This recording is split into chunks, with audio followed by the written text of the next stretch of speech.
Darknet, internet का अंधेरा चेहरा। जब आप इंटरनेट पर कुछ भी सर्च करते हैं, जैसे गूगल पर खाना ढूंढना, यूट्यूब पर वीडियो देखना, फेसबुक पर दोस्ती करना, तो आपको लगता है कि यही पूरा इंटरनेट है। लेकिन असल में आप सिर्फ इंटरनेट का छोटा सा हिस्सा देख रहे होते हैं।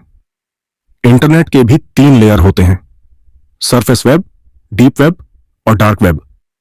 इंटरनेट के 3 लेयर। सोचिए एक बहुत बड़ा बर्फ का पहाड़, आइसबर्ग, जो समुद्र में तैर रहा है।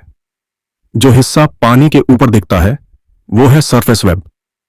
जो हिस्सा पानी के नीचे छुपा है वो है डीप वेब और डार्क वेब। सरफेस वेब वही है जो हम रोजाना इस्तेमाल करते हैं, जैसे Google search, YouTube video, news website, online shopping sites, Amazon, Flipkart.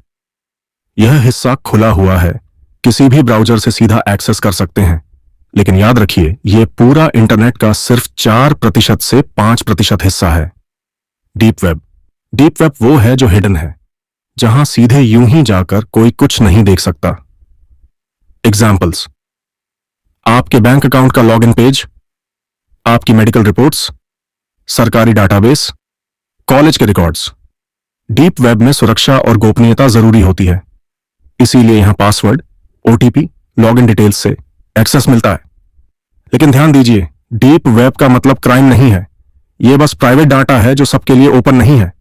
Dark web. अब बात आती है इंटरनेट के सबसे रहस्यमयी हिस्से की, डार्क वेब। डार्क वेब में जाने के लिए आपको सामान्य ब्राउजर, क्रोम, सफारी से काम नहीं चलेगा। यहां पहुंचने के लिए चाहिए एक विशेष टूल, टीओआर ब्राउजर।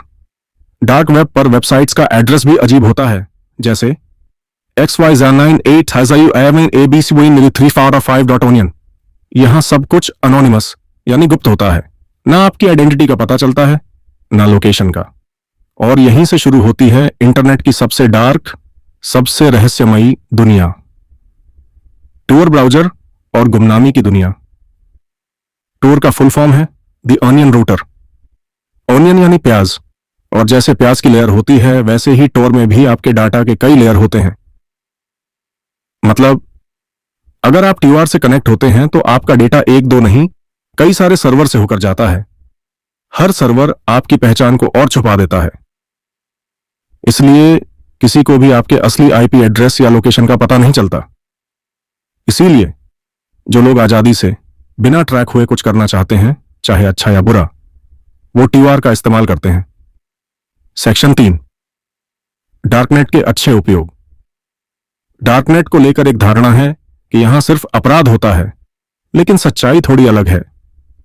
डार्कनेट कई बार इंसाफ का रास्ता भी बनता है। जर्नलिस्ट्स और तानाशाही देशों में खबरें। सोचिए, आप ऐसे देश में रहते हैं जहां सरकार आपकी हर बात सुनती है, जहां सच्चाई दिखाने पर आपको जेल में डाल दिया जाता है।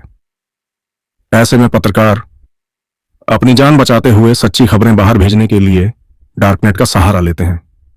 वो टीओआर का इस्तेमाल कर गुप्त रूप से दुनिया भर के मीडिया हाउसेस को रिपोर्ट्स भेजते हैं।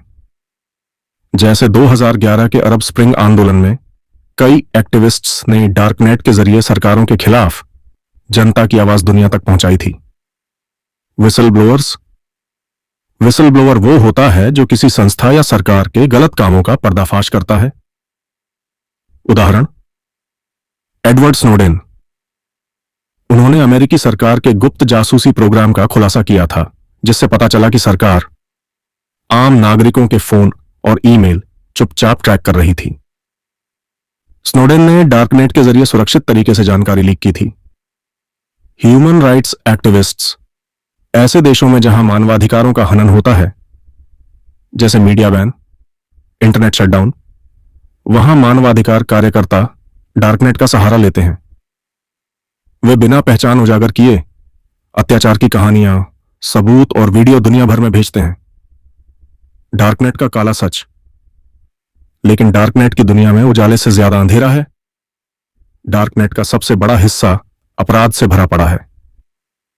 ड्रग्स का ऑनलाइन बाजार, silk road. Silk road darknet का सबसे चर्चित मार्केट था।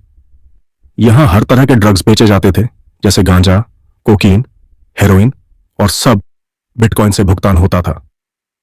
रॉस उल्ब्रिस्ट नाम के एक युवक ने 2011 में सिल्क रोड बनाया था। 2013 में एफबीआई ने सिल्क रोड बंद कर दिया और रॉस को गिरफ्तार किया गया। लेकिन उसके बाद भी कई नए मार्केट खुलते रहे। अवैध हथियारों की बिक्री डार्कनेट पर छोटे हथियारों से लेकर असॉल्ट राइफल तक बेची जाती है। यहां खरीदने के लिए सिर्फ बिटकॉइन चाहिए, पहचान बतानी जरूरी नहीं। अक्सर अपराधी, आतंकवादी इसी रास्ते से हथियार हासिल करते हैं। फेक पासपोर्ट, नकली आईडी कार्ड। सोचिए, कोई आपको अमेरिका, यूरोप का नकली पासपोर्ट सिर्फ कुछ $1000 में ऑफर कर रहा हो। डार्कनेट पर यह भी खुलेआम बिकते हैं। यही नहीं, फर्जी ड्राइविंग लाइसेंस, आधार कार्ड, बैंक स्टेटमेंट भी मिल जाते हैं। हैकिंग सर्विस, अगर कोई चाहे तो पैसे देकर किसी का फेसबुक, इंस्टाग्राम, बैंक अकाउंट भी हैक करवा सकता है। डार्कनेट पर हैकर फॉर हायर जैसी सर्विसेज उपलब्ध हैं। चाइल्ड एक्सप्लॉयटेशन कंटेंट डार्कनेट का सबसे शर्मनाक और घिनौना हिस्सा। Child abuse content. अंतरराष्ट्रीय एजेंसियां लगातार इस तरह के नेटवर्क्स के खिलाफ लड़ाई कर रही हैं, लेकिन पूरी तरह इसे खत्म करना अभी भी बहुत मुश्किल है। हिटमैन सर्विस, आप कल्पना कर सकते हैं कि डार्कनेट पर ऐसे भी लोग मिलते हैं जो पैसे लेकर हत्या करने के लिए तैयार रहते हैं। कितना? किसी को मारने के लिए रेट बिटकॉइन में तय किया जाता है। क्या डार्कनेट को रोका जा सकता है? 2013 में एफबीआई ने सिल्क रोड जैसे बड़े डार्क मार्केट को बंद किया।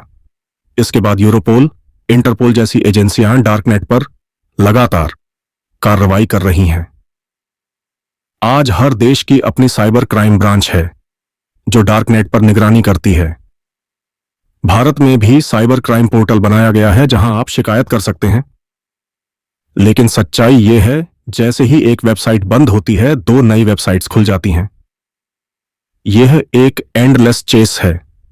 डार्कनेट हमें सिखाता है, तकनीक जितनी ताकतवर हो सकती है, उतनी ही विनाशकारी भी। इसलिए इंटरनेट का इस्तेमाल करते समय हमेशा सतर्क रहिए।